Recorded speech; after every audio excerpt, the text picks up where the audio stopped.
반갑습니다. 네, 오늘 질문 먼저 보겠습니다. 20대 대학생 불자입니다. 저는 중요한 시험이나 과제를 앞두고 꼭 해야 할 일을 자꾸만 미루는 습관이 있습니다. 머리로는 해야 한다고 알면서도 스마트폰을 보거나 다른 딴짓을 하다가 결국 시간에 쫓겨 후회합니다. 스스로 통제하지 못하는 이런 게으름과 무기력감은 어떻게 이겨낼 수 있을까요? 이제 어찌 보면 이제 우리 모두가 요 문제 비슷한 걸로 좀 다들 조금은 걱정을 하지 않을까 싶어요. 예. 부모님은 자식에게 너 스마트폰 좀 그만 봐. 그러고 또 자식들은 부모님한테 엄마도 맨날 보면서 이러고 또 이제 부부간에든 연인 관계든 이게 좀 내려놓고 이야기를 눈을 마주치고 좀 이야기를 했으면 좋겠는데 카페에 앉아가지고도 서로 톡을 한다고 그럴 정도니 이제 요즘 이제 쇼츠나 이렇게 뭐 릴스 뭐 이렇게 짤막짤막한 영상 이런 것들을 많이 보는데 그걸 보다 보면 막 그냥 한도 끝 없이 계속 보게 되고 그러면서 좀 뭐랄까요 단박에 그냥 눈길을 확 사로잡는 이런 것들에 관심이 가다 보니까 가만히 보면 우리 옛날에 뭐 드라마를 보더라도 뭔가 이렇게 좀 잔잔한데 뭔가 모를 따스함과 뭔가 지혜와 뭐 이런 사랑이 좀 담긴 그러나 참 잔잔한 이런 것들을 가만히 볼 때 이렇게 뭔가 모를 이렇게 짠함 같은 것들을 느끼잖아요. 근데 이제는 그런 잔잔함을 사람들이 오래 보고 앉아 있지 못하죠. 막 빨리빨리 뭔가 막 강렬한 뭔가를 보고 넘겨야 된다고 생각을 하니까 그러다 보니까 이럴 것 같아요. 젊은 학생들도 뭔가 해야 되는데 하긴 해야 되는데 일단 이거를 스마트폰을 시작을 하고 나면 여기에 빠져가지고 뭔가 해야 되는 걸 자꾸 잊어버리고 그러니까 그런 일들이 많이 있을 것 같은 생각이 들어요. 가만 보면 이런 거죠. 우리들의 삶이란 중생의 삶이란 뭐냐 하면 대상에 꽂히는 삶이거든요. 대상에 사로잡히는 삶인 거예요. 대상은 끊임없이 왔다 갔다 하죠. 오고 가죠.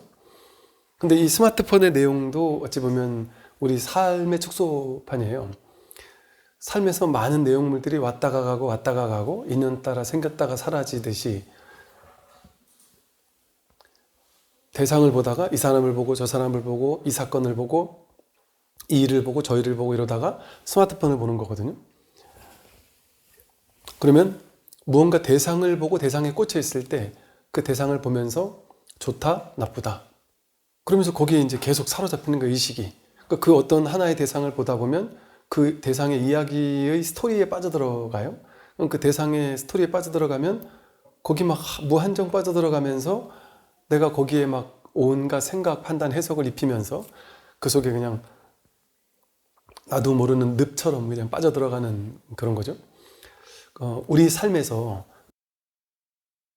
가장 중요한 일이 뭐냐 하면 우리는 하루 24시간 내내 아침에 눈을 뜨자마자 무언가 대상에 꽂혀서 빠져들어가요.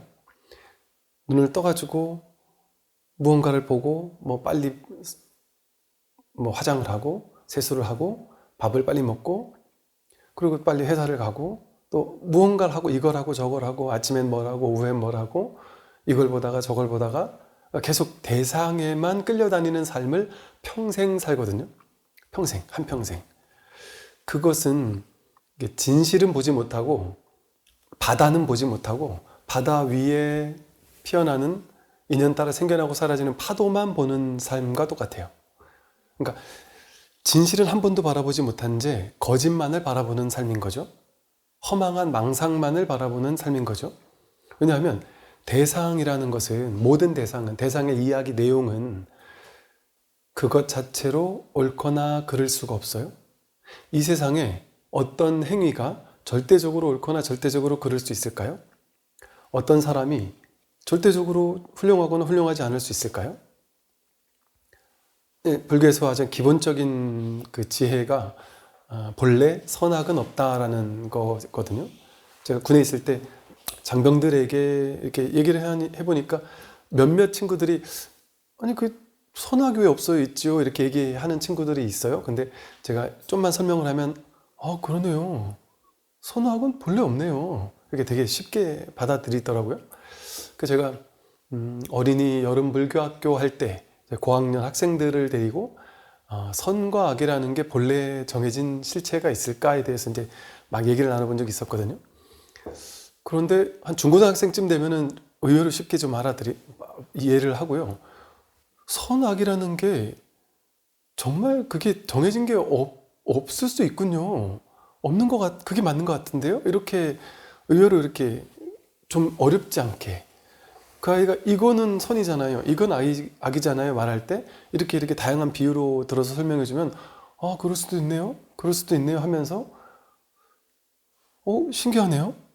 난 이 세상에서 좋은 게 있고 나쁜 게 있고 선이 있고 악이 있고 해야 될 일이 있고 하지 말아야 될 일이 있고 이렇게 항상 그걸 정해놨고 또 그걸 정하는 걸 배우는 게 학교죠. 이건 해야 될 일, 이건 하지 말아야 될 일을 학교에서 배우잖아요. 이건 좋고 이건 나쁘다라는 것을 배우는 것은 이제 지식을 쌓는 과정이라고 하죠. 그러니까 그걸 이제 분별심이라고 하고요, 불교에서는. 그래서 그것을 배우는 것만 평생 해왔잖아요. 아이들도 그렇고 어른들도 그렇고. 그런데 불교는 이제 거꾸로 가는 공부예요. 세상에서는 어떤 경험을 통해서 혹은 학습을 통해서 이건 옳고 이건 틀렸다, 이건 좋고 이건 나쁘다 이렇게 계급을 나누고 차별을 하고 좋고 나쁨을 이렇게 구분할 줄 아는 지식, 요거를 키워가는 게 세상에서의 지식이거든요. 그런데 이 마음 공부에서의 지혜는 세상에서의 지식만을 옳다고 분별의 지식만을 옳다고 쫓아가게 되면요, 허망한 망상만을 보고 거짓만을 만난다고 제가 말씀을 드렸는데, 그 이유가 뭐냐면 모든 대상은 좋거나 나쁠 수가 없어요. 그건 자기 생각에서 나온 거예요. 자기가 그렇게 해석하고 그렇게 판단할 뿐이에요. 그리고 임시로 어떤 조건 속에서만 저거보다는 상대적으로 이게 옳다라고 할 수가 있지, 전적으로 옳다거나 전적으로 그다라고는 할 수 없어요. 그래서 연기법의 세상이라는 것은 인연 따라서 다른 것과 상대해서 임시로 크다라고 말할 수 있는, 그러니까 연기되어져서 크다, 이렇게 연기되어지면 작다, 이렇게 말할 수 있을 뿐이지, 연기법이라는 건 고정된 실체로 크다거나 작다거나 옳다거나 그러다라고 정해진 무언가가 없다라는 것을 얘기를 해요. 그러니 이 세상에 있는 우리의 삶은 무언가 대상에 끊임없이 꽂혀가지고 끊임없이 대상의 이야기에 빠져들어가고 그 늪에 빠져들어가고 그러는 삶이라고 했잖아요. 이런 식이요. 어떤 이제 대학생이 회사에 취직을 했어요. 23살 돼서 대학교 4학년을 마치고 곧바로 ROTC 같은 이제 군인을 가는 친구들이 있잖아요. 군대를 가면 자신의 사회생활의 시작은 군인이었고, 그렇게 한 10년, 20년을 보내면 이것이 나의 정체성이 돼버려요. 군에서 나가면 죽는 줄 알아요. 회사도 마찬가지겠죠. 회사에서 한 10년 넘게 가면 여기서 나가면 큰일 나는 줄 아는 거예요. 그래서 누구나 회사를 한 번은 나가야 되잖아요. 회사에 한 번 나가는 일이 벌어질 때 다들 엄청난 충격에 빠집니다. 그 이후에 어떤 일이 벌어질지에 대한 그 두려움 때문에 거기에 사로잡히는 거예요. 그 이야기에. 내가 군인이라는 이야기, 내가 이 회사 사원이라는 이야기, 그 대상에 꽂혀서 사로잡혀서 나를 거기에 그 이야기 속에 나를 끼워 맞추는 거예요. 그럼 그 군인이라는 이야기 속에 내가 들어가서 나에게 부여된 계급이 진짜 난 줄 알아요. 그래서 내가 그 계급인 것 같은 느낌을 받는 거죠. 그렇게 사로잡힌 대상의 이야기 세계 속에 사로잡히는 거예요. 그러다가 뭔가 엄청난 성취를 해서 사람들에게 주목받으면 나는 대단한 사람이라고 굳게 믿어요. 그리고 세상 사람들이 막 손가락질 당하는 일이 자꾸 벌어지면 나는 무능하구나라고 그렇게 탁 믿어지는 거예요. 근데 놀랍게도 제가 잘 못하는 어떤 학문적 분야에 취직을 했다. 너무 좋은 곳이라서 너무나 운 좋게 취직을 했다. 그랬으면 전 얼마나 힘들었을까요?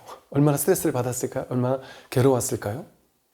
그러니까 저마다 자기가 그냥 잘할 수 있는 게 있어요. 막 엄청난 성과를 내지 않더라도, 여러분 예를 들어 여러분이 여러분 자녀 키우는 거는 내가 제일 잘하잖아요. 내 자식은 내가 제일 잘 알잖아요. 자식에게 밥 해주는 거, 이 세상에서 내가 제일 잘해요. 그 자식은 나에게 어마어마한 20년 동안 나에게 밥을 얻어먹으며 살잖아요. 그럼 내가 그 아이에겐 내가 이 세상에서 제일 잘하는 사람이에요. 밥을 제일 잘해주는 사람이에요. 이것처럼 어떤 대단한 엄청난 일을 해서 중요한 게 아니라 한 사람에게 내가 20년을 밥을 해줘서 키웠다. 그 아이를 이렇게 같이 이렇게 살아오면서 키워주었다라는 것 자체는 한 사람이라는 존재는요, 한 명의 사람이 아니고 이 온 우주의 연기법이라는 것은 중중무진 연기, 무궁무진한 연기의 얽히고 설킨 인연이 그 한 사람으로 인해 드러나는 거거든요. 그래서 한 사람과의 만남은 온 우주 전체와의 만남이에요. 왜냐하면 그 한 사람이 살기 위해서, 존재하기 위해서는 온 우주 전체가 연결되어 있거든요. 우리가 평생 살면서 먹은 밥이, 오늘 한 끼 먹는 밥만 해도 식당 가서 백반 하나 주세요 하면 백반 하나에 몇 개 나라 음식이 들어있을까요? 수십 개 나라가 있을 거예요. 조미료 하나에도 가만 보면 요건 무슨 나라 뭐 남미 뭐 아프리카 별의별 나라에서 난 모든 것들이 식재료에 다 들어가 있단 말이에요. 뒤에 자세히 읽어보면. 그러니 정말 한 몇백 개 나라의 음식이 여 안에 아마 딱 들어가 있을 거거든요. 그럼 우리가 평생 먹은 음식이 온 세상과 다 연결되어 있는 거 아니에요. 그 온 세상과 다 연결되어 있는 그 연결성이 나를 살리고 나를 키우거든요. 어떤 강사분이 옛날에 강의할 때 그런 얘기를 한 적이 있었어요. 자기는 이 말이 너무 감동이었다 하면서 했던 얘기가 이런 이야기였어요. 한 사람이 나에게 다가오는 것은 결코 시시한 일이 아니다는 거죠. 한 사람이 나에게 온다는 것은 하나의 우주가 나에게 오는 일이다. 이런 식의 비슷한 표현이 있었어요. 그러니까 그 한 사람은 온 우주 전체가, 우주법계 전체가 연기법으로 연결되어진 하나의 존재거든요. 내가 그 사람과 관계를 맺는다는 것은 온 우주법계 전체와 관계를 맺는 것과 다르지 않아요. 그러니까 한 사람을 만나는 것이 전체와 만나는 것과 다르지 않아요. 그래서 우리가 많은 사람에게 영향을 미치는 것과 한 사람에게 영향을 미치는 게 다르지 않아요. 불교에서는 일즉다 다즉일이라는 말이 있고요. 일즉일체 다즉일도 일미진중 함시방, 한 티끌 속에도 시방세계 전체가 담겨있다 하거든요.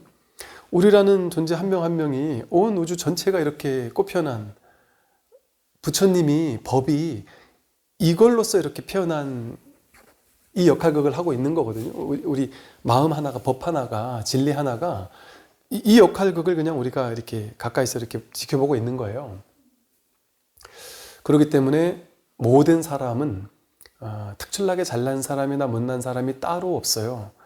그 역할이 대통령일 뿐이고, 자기가 맡은 역할이 청소부일 뿐이고, 자기가 맡은 역할이 대기업의 회장일 뿐이고, 자기가 맡은 역할이 작은 기업의 작은 보직일 뿐인 거죠.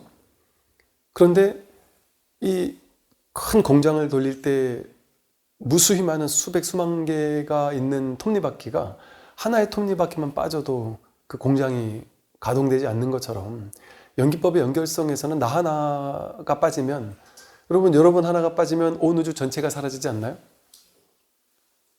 여러분이 알고 있는 온 우주는 어디서 드러나요? 내 마음 위에서 드러나지 않나요?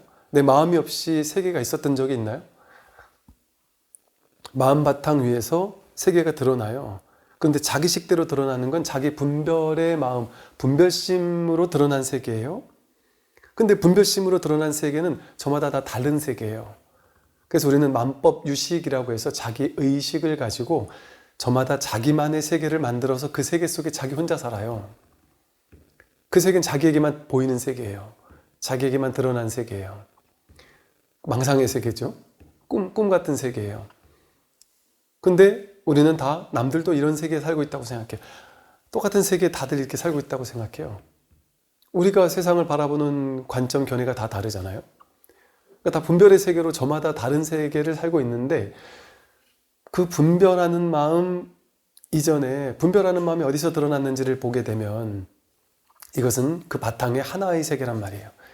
이 무분별심이라는 이 하나의 바다, 하나의 세상이란 말이죠. 그래서 우리가 사는 세상에서 우리는 끊임없이 바깥 대상에 끌려다니면서 사는 존재일 뿐이다. 그러니까 대상에서 더 내 눈을 사로잡는 것, 눈, 귀, 코, 혀몸, 뜻을 자극하는 것, 더 강렬한 자극, 그런 거에 끊임없이 더 강렬한 자극을 쫓아다녀요. 그러면서 그 감정의 노예가 되는 거예요. 자극의 노예처럼 휘둘리며 사는 거죠. 근데 그 자극 자체가 좋거나 나쁠 수가 없어요. 아무리 맛있는 음식도 인연 따라 맛있는 거지 그거 자체가 맛있을 수가 없어요. 아무리 맛있는 음식도. 여러분이 가장 좋아하는 아무리 맛있는 음식을 하루 종일 옆에서 칼을 들고 먹으라고 막 공격해 보세요. 그러면 한두 시간만 먹고 나면 바로 먹기 싫어 죽겠는, 토하고 싶은 음식으로 바뀌고 말 거예요. 인연이 달라지면. 다른 인연 속에서는 똑같은 것이 인연 따라 맛있다가 인연 따라 맛없어지는 거지 정해진 맛있는 게 없어요. 이 세상 모든 것이 마찬가지예요. 인연 따라 좋거나 인연 따라 나쁘지 정해져 있는 좋은 거 나쁜 것이 없어요. 그러니까 대상에는 진실한 게 없어요. 다 허망해요. 인연 따라 좋을 수도 있고 나쁠 수도 있는 것을 가지고 인연 따라 이걸 길다고도 할 수 있고 짧다고도 할 수 있는 걸 가지고 길다에 집착하고 있으면 어리석은 거잖아요. 그러니까 집착할 필요가 없잖아요. 그냥 이렇게 보면 되지 이걸 길다거나 짧다고 규정할 필요가 없잖아요. 그리고 이 긴 거에 사로잡혀가지고 길어 하면서 막 이럴 필요 없잖아요. 똑같아요. 삶의 모든 순간에 어떤 거에 꽂혀서 돈을 벌어야 돼 라는 한 생각에 꽂혀서 나는 돈이 없어에 꽂힐 필요 없잖아요. 나는 돈이 없어서 돈을 벌어야 돼 꽂히는 건 이걸 길어라고 꽂히는 것과 똑같아요. 나는 돈이 없어도 진실하지 않아요. 나는 돈이 많아도 진실하지 않아요. 나는 행복해도 진실하지 않아요. 나는 불행해도 진실하지 않아요. 그건 자기 생각이 만들어낸 환상의 세계일 뿐이에요. 있는 그대로를 있는 그대로 보면 그저 이러할 뿐이지, 있는 그대로일 뿐이지 거기에는 이걸 있는 그대로를 있는 그대로 비추는 이 자성에서 보았을 때는 이 세상은 그냥 평등한 하나의 있는 그대로일 뿐이에요. 규정할 수 없는, 분별할 수 없는. 아무 일이 없어요, 여기는. 여여부동해요. 늘 한결같아요. 한결같이 비추는 이 텅 빈 마음, 이 공한 마음, 이것이 우리 모두의 공통된 진실이에요. 이거 하나만 진실이에요. 그러니까 내가 생각으로 분별해가지고 안 것들 있잖아요. 이건 좋고 저건 나쁘다 하면서 막 내가 생각으로 만들어 놓은 세상. 그래서 이거는 취해야 되고 저건 버려야 되라고 굳게 믿고 있던 세상. 그건 내 생각이 만든 가상현실이에요. 내가 너무나 싫어서 버리고 싶은 무언가를 누군가는 너무나 간절히 원할 수도 있어요. 또 내가 절대 만나기 싫었던 어떤 상황이 내 인생을 완전히 뒤바꾸는 놀라운 계기가 될 수도 있어요. 모든 것은 판단할 수 없어요. 난 이래야 된다거나 저래야 된다고 생각하잖아요. 그게 진실한지 알 수 없어요. 그러니까 지혜로운 자세는 뭘까요? 오직 모를 뿐이구나. 알 수 없구나. 그러면 어리석게 아는 척을 할 필요가 없구나. 물론 현실을 살면서는 안다 모른다를 마음껏 쓰지만 내 스스로는 거기에 잠식되진 않아야 되겠구나. 내가 분별한 개념에 사로잡힐 필요는 없고 집착할 필요는 없는 거죠. 분별을 써먹을 수는 있을지언정. 그러면 어때요?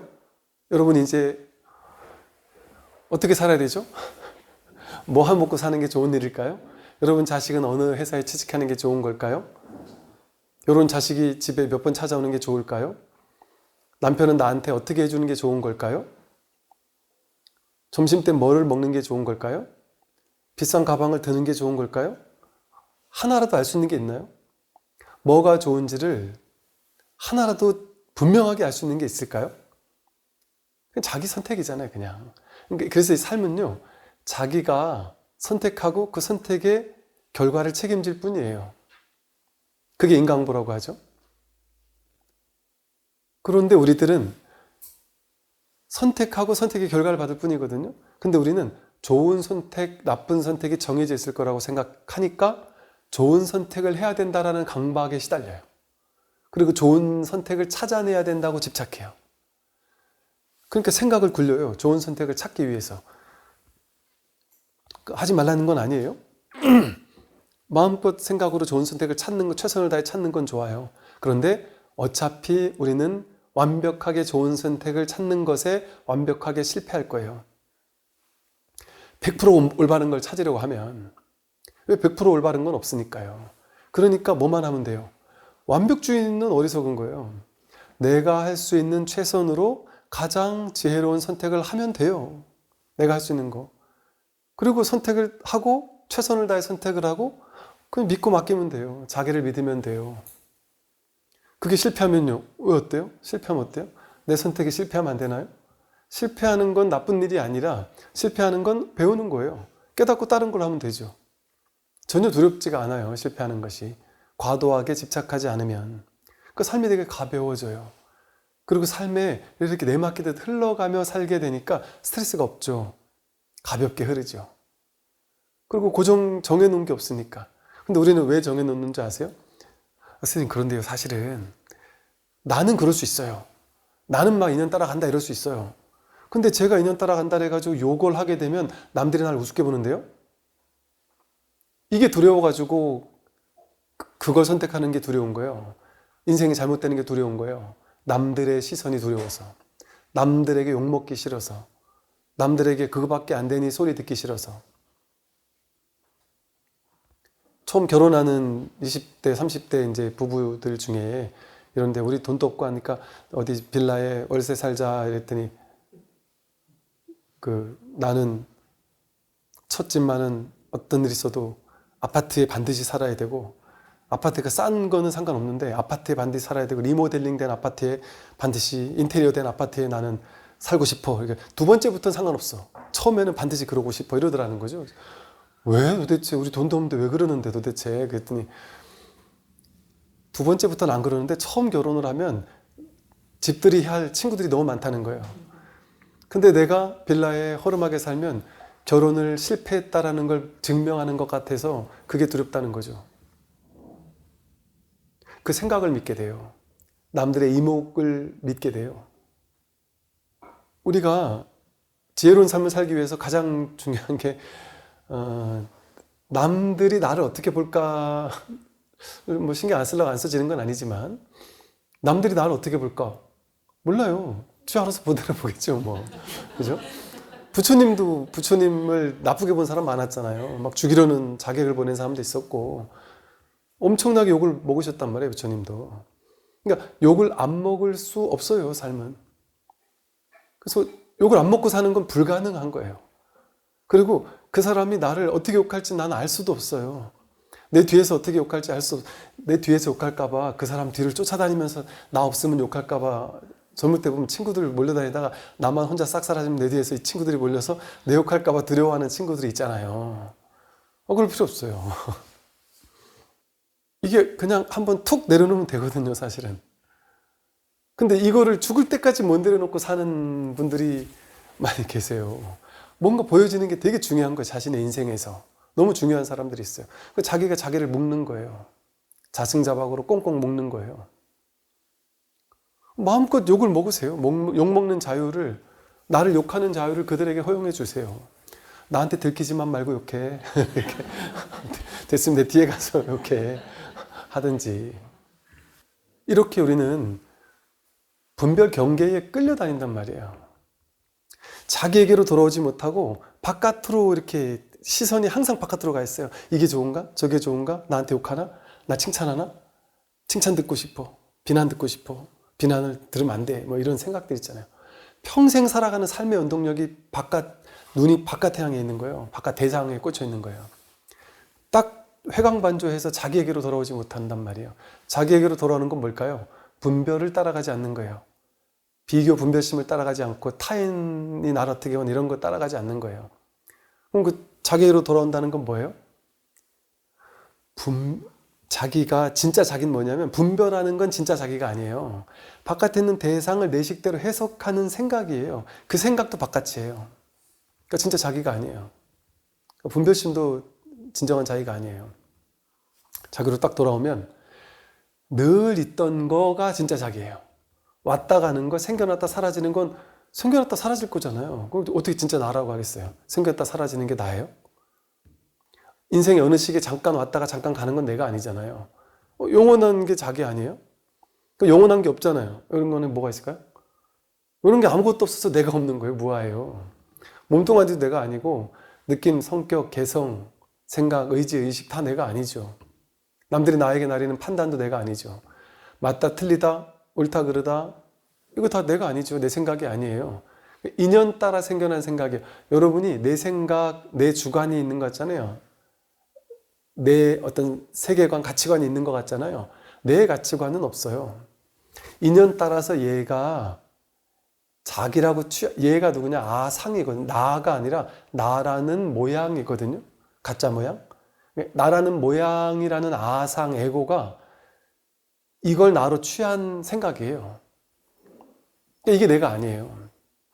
얘는 그냥 인연 따라 어떤 특정한 상황에 노출되면 이런 성격이 만들어지고 다른 조건에 노출되면 저런 성격이 만들어지고 그렇게 인연 따라 만들어지는 거예요. 그러니까 인연 따라 만들어진 성격에 대해서 네 성격은 나빠, 네 성격은 고쳐 이럴 필요도 굳이 없어요.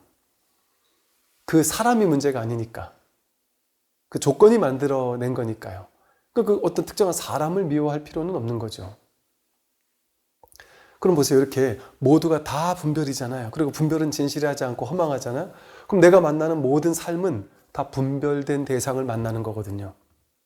분별되지 않는 거, 늘 있는 거, 여여부동한 건 뭘까요? 진정한 나거든요. 그럼 보세요. 어릴 때부터 지금까지 눈앞에서 삶의 모든 것이 왔다 가지 않았나요? 여러분 가만히 보면 눈앞에서 유치원을 경험했죠? 10대를 경험했죠? 중학교 시절, 고등학교 시절을 경험했죠? 고등학교 시절이 왔다 갔잖아요. 그죠? 근데 고등학교 시절의 기억이 지금도 떠올리려면 지금도 이렇게 왔다가 가잖아요. 기억이. 그죠? 대학교 시절이 또 왔다가 가잖아요. 여러분 삶에서 가만히 보면 대학생 시절이 왔다가 갔죠. 20대, 30대 그 젊고 파릇파릇하던 나이대가 왔다가 갔죠. 근데 그때 왔을 때 온 줄 알았고 지금 갔을 때 간 줄 알죠. 근데 지금 내가 나이 40대, 50대, 60대인 줄 알죠. 근데 이것도 가겠죠. 또 한 10년 지나면 아, 그 좋은 시절 갔구나 하고 또 내가 알 거 아니에요? 그러면 이렇게 나이도 왔다 갔죠. 몸뚱아리도 왔다 갔죠. 여러분 성격도 어릴 때는 안 좋았는데 좀 좋아질 수도 있고 성격도 달라지잖아요. 그 성격도 왔다가 가잖아요. 근데 성격이 그때는 성격 나빴지. 그때는 그래도 성격이 좋았는데 하고 아는 마음, 비추는 마음, 성격이 나쁠 때 나쁜 줄 알고 좋을 때 좋은 줄 아는 그 마음은 늘 여여부동하게 투명하게 비추고 있었어요. 텅 빈 스크린에서 온갖 영화의 내용이 좋은 영화, 나쁜 영화 다 펼쳐지듯이 이 마음 바탕은 텅 비어 있기 때문에 나쁜 일이 벌어지면 그 나쁜 일을 비추어요. 여러분 아파서 죽을 것 같을 때 통증을 이렇게 바라보고 있으면 그 통증을 보고 있는 마음은 전혀 아프지가 않아요. 여러분 이런 거 있다는 얘기 듣지 않았어요? 교통사고가 나가지고 자동차가 굴르고 있는 그 절체절명의 위기의 순간에 많은 사람들이 갑자기 세상이 탁 멈추는 것 같고 무언가 하나 이 전체 상황을 보고 있는 무언가가 뚜렷하게 보고 있는 그러면서 슬로우 비디오로 뭔가 이게 이렇게 보여지는 게 경험되는 그런 걸 경험한다고 하거든요. 그럴 때 그 극한 상황일 때 분별이 탁 멈춰버리고 이 본래의 자기가 이 비추는 그냥 순수하게 비추는 이것이 보고 있는 거거든요. 이것은 고통스럽지가 않아요. 그 내용물이 고통스러운 거지. 그러니까 고통스러울 때도 이 비추는 마음은 고통스럽지가 않거든요. 어떤 삶의 상황에서도 슬플 때 슬픈 줄 알고 기쁠 때 기쁠 줄 아는 이 마음 바탕 위에서 이 마음은 색깔도 없고 모양도 없고 성격이 없어요. 이 마음에는 개성이 없어요. 여러분의 진정한 자기는 개성이 없어요. 성격이 없어요. 특기가 없어요. 어떻게 생긴 것도 없어요. 뭐밖에 없는지 아세요? 그냥 비추는 것밖에 없어요. 거울 같다 그래요. 그래서 옛 거울, 고경이라고 하거든요. 왜 옛 거울이라고 하느냐? 언제부턴지 모르는 무시이래로 언제부턴지 모르게 언제나 있었던 거예요. 여러분이 살아있다라고 느끼는 모든 순간에, 언제부터가 기억나는지 모르겠지만 모든 순간에 내가 있다라고 느끼는 그 순간에 있다라는 것을 비추고 있는 이 근원적인 있음, 이것이 없었던 적이 있냔 말이에요. 모든 것을 비추고 있는 이 거울 같은 것 바탕 위에서 모든 삶의 이야기가 오고 갔던 거예요. 좋은 스토리도 오고 가고, 나쁜 스토리도 오고 가고, 절망도 오고 가고, 기쁨도 오고 가고. 근데 우리는 오고 간 내용에 꽂혀가지고 사로잡혀서 울고 웃고, 좋았니 나빴니 하고, 내가 잘났니 내가 못났니 한단 말이에요. 왔다 가는 건 내가 아니에요. 어젯밤 꿈속에서 좋은 일을 했다고 여러분이 막 뿌듯하지 않잖아요. 꿈속에서 누굴 막 괴롭혔다고 내가 막 절에가 참여하지 않잖아요. 꿈인 줄 아니까. 이 세상에 인연 따라 왔다가 인연 따라 가는, 생겨나고 사라지는 생멸법이라는 모든 것들은 진실한 게 아니에요. 비추어지는 꿈의 내용이에요. 금강경에서 여몽, 환포영, 꿈과 같고 환영과 같고 심기와 같다, 이런 식의 표현을 쓰듯이 이 분별된 모든 세상은 그런 세상이 아니에요. 그 세상 이면의 진실에서 보면. 그러니 진실에 눈을 뜨는 게 중요하죠. 분별을 따라가면 우리는 분별의 이야기 속에 빨려들잖아요. 그러니까 삶이라는 건 뭐냐면 자기 생각 속 이야기, 그 생각이 어디서 났어요? 업식에서 났어요. 업식이 뭐예요? 경험 속에서 의식이 만들어져요. 뭐 예를 들어 어떻게 생긴 사람이 나를 괴롭혔어요, 어릴 때? 그러면 저렇게 생긴 사람을 만나면 그 업이 발동을 해가지고 업 따라 행동을 하잖아요. 업이 발동을 해서 그 사람 처음 보는데 그 사람이 좋은지 나쁜지가 딱 느껴진다고 느껴요. 왜? 과거에 그 비슷한 사람을 봤더니 저런 사람 사기꾼이야, 이런 식으로 넘겨짚는단 말이에요. 우리는 과거의 경험에서 만들어진 의식, 맞다 틀리다 옳다 그르다라고 규정했던 그 생각들이 진실하다고 믿어버리는 거예요. 그래서 그 식을 쌓아둔단 말이에요. 자기로 삼는단 말이에요. 또 그런 허망한 가짜 자기를 진실된 자기인 줄 알고 굳게 믿으며 살았던 거죠. 그러니 우리 인생이라는 게 그렇게 허망한 꿈과 같은 이 허상의 세계 속에서 허우적거리면서 온갖 삶의 내용물 쫓아다니면서 이야기, 스토리 쫓아다니면서 울고 웃고, 평생 상황이 좋으면 나도 좋았다가 상황이 괴로우면 나도 괴로웠다가 상황에 끌려다니며 사는 거예요. 노예처럼. 상황 내 맘대로 돼요? 내 맘대로 안 돼요. 상황 인연 따라 되는 거라 상황은 내 통제대로 되는 게 아니에요. 그런데 상황이 내 뜻대로 바뀔 거라고 믿으면서 내 인생 내 뜻대로 할 수 있다고 하면서 평생 삶을 내 생각대로 통제하려고 집착하면서 살잖아요. 얼마나 괴로워요. 내 생각대로 안 될 건데. 그리고 80억 인구가 전부 다 부자 되고 싶어요. 그거 어떻게 되냐고요, 그게. 전부 다 늙기 싫어요. 그게 다 가능합니까? 100% 다 늙을 건데. 그러니까 불가능한 걸 꿈꾼단 말이에요. 그러니까 필연적으로 그렇게 분별을 쫓아가고 스토리를 쫓아가고 삶의 내용물, 대상을 쫓아가는 삶은 괴로울 수밖에 없어요. 모양을 쫓아다니는 삶은. 범소유상 계시 허망인 줄 모르니까. 또 우리는 뭘 보면 돼요? 모양을 보면서 모양을 보는 게 아니라 약견, 재상, 비상이면 직견절에.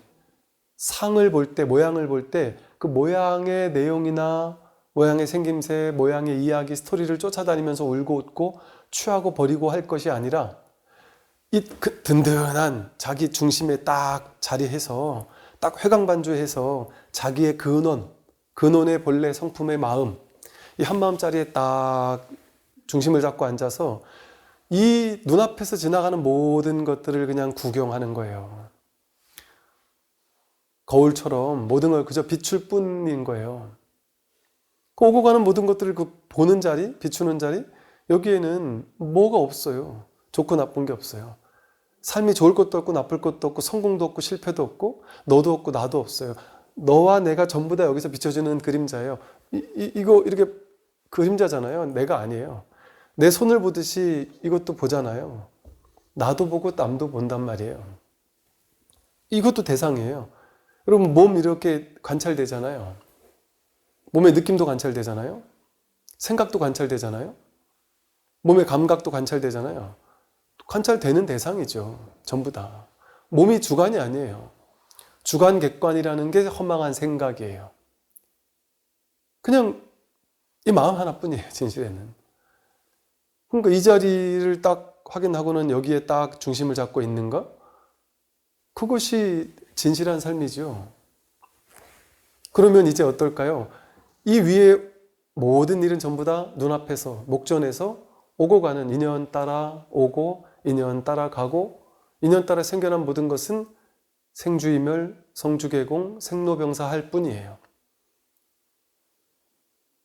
그러니까 생겨난 모든 것은 내 뜻대로 오고 가는 게 아니라 인연 따라 올 때 오고 갈 때 가니까 내가 좋은 거라고 더 붙잡을 필요도 없죠.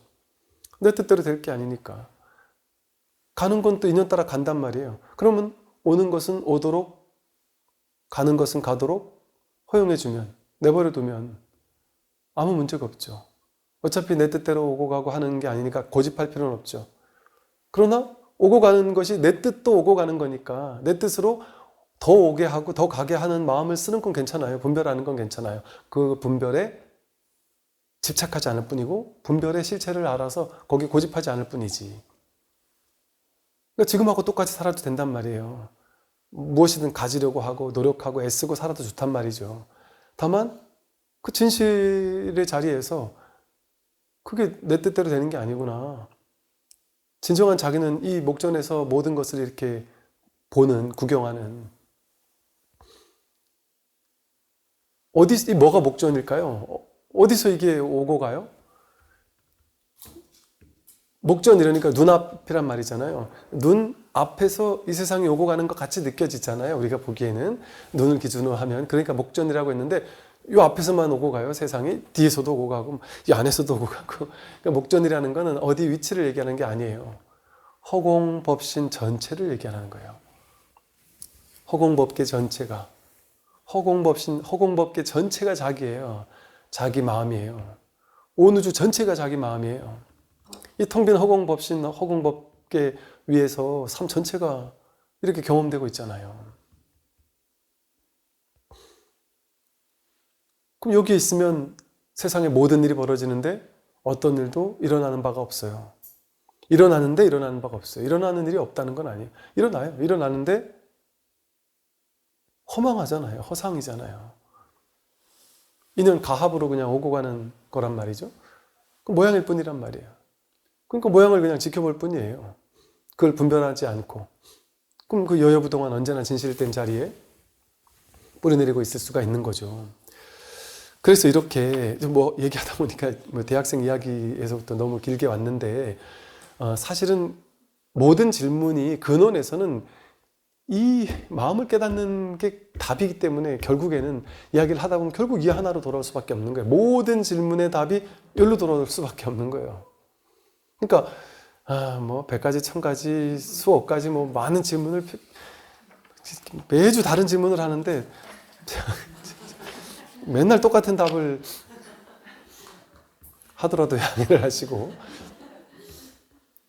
그래서 보세요. 이렇게 우리가 맨날 스마트폰을 보고 뭐 딴짓하고 그러면서 할 일을 못한다. 할 일이라는 것도 망상이고 스마트폰을 보는 것도 끌려다니는 거예요. 계속 끌려다니는 거예요. 여기저기 끌려다니는 거예요. 그러면 어떻게 해야 되냐? 끌려다닌다는 걸 이렇게 비추고 있는 그 마음의 자리에 있으면 돼요. 그게 다르게 말하면 명상이에요. 선명상이에요. 선명상이 뭐예요? 선. 이게 선이거든요. 마음, 자기 본 마음이 선이거든요. 선명상은 선을 깨닫기 위한 명상이잖아요. 자기 본성을 확인하기 위한 명상이거든요. 그럼 따로 명상이 정해져 있는 것이 아니라 분별만 따라가지 않으면 돼요. 즉 분별이 일어날 때 분별이 일어나는구나 하고 이렇게 비추어 보는 이 거울의 자리에 있으면 돼요. 그걸 다르게 말하면 윗바사나예요. 어떻게 선불교랑 윗바사나가 달라요? 같은 얘기죠. 이렇게도 표현하고 저렇게도 표현할 수 있는 것뿐이지. 다만 윗바사나를 알아차리는 내가 있고 알아차리는 대상이 둘로 나뉘어져 있어서 내가 윗바사나라는 수행을 하게 된다면 그건 선명상은 아니에요. 둘로 나뉘는 방편의 윗바사나 수행이죠. 근데 진짜 선에서 말하는 윗바사나는 뭐겠어요? 보는 나와 보이는 것이 둘이 아니에요. 그냥 볼 뿐이란 말이에요. 이 암경뒷가에서 보면 볼 때는 보는 것만 있게 하라. 보이는 나와 보이는 너와 보이는 것과 이게 따로 나뉘지 않는다는 거예요. 들을 때는 들음만 있게 한다. 이런 표현에서 나타나는 이야기거든요. 그래서 무엇이든 무엇이 오고 가든 스마트폰을 자꾸 쳐다보고 있을 때 한 번씩 그러지 않아요? 이렇게 계속 보다가 여기 계속 빨려 있다가 여기에 빨려 있다가 문득 내가 또 이렇게 스마트폰을 계속 지금 벌써 시작하자마자 몇 시간 이러고 있는 거야? 하고 알아차릴 때가 있죠. 그렇게 탁 돌이켜서 여기에 꽂혀 있다 이렇게 돌이켜가지고 내가 또 이러고 보고 있네? 하는 여기에 꽂혀 있는 자기를 한번 발견해 보는 거예요. 그래서 이 자리로 돌아오는 연습이랄까요? 왜 연습이라고 했느냐? 바깥을 향해 꽂혀 있는 것만 평생 습관적으로 물들어서 해왔으니까 탁 돌이키는 건 한 번 해보고 두 번 해보고 그러면 스마트폰을 보다가 한 시간 하다가 알아차리다가 한 10분 하다 알아차리고 내가 계속 이렇게 뭔가에 끌려다니고 있구나. 더구나 의도하지 않았던 거에 끌려다닐 때는 이건 더 문제죠. 나는 할 일이 있어요. 숙제를 해야 되고 공부를 해야 돼요. 할 일이 있는데 이걸 해야 되는데 잠깐만 봐야지 했는데 그 의도하지 않은 바에 막 계속 끌려다니면 그거는 자기 중심이 없는 거죠, 더. 그러니까 분별을 하더라도 자기가 딱 이 중심의 자리에서 요 일을 하고 요 일을 해야지라고 이렇게 딱 생각했던 내용들을 이렇게 하게 되는 어떤 자기 주체적인 그게 딱 중심이 있어야 되겠죠. 오늘 여기까지 말씀을 드리도록 하겠습니다. 말하십시오.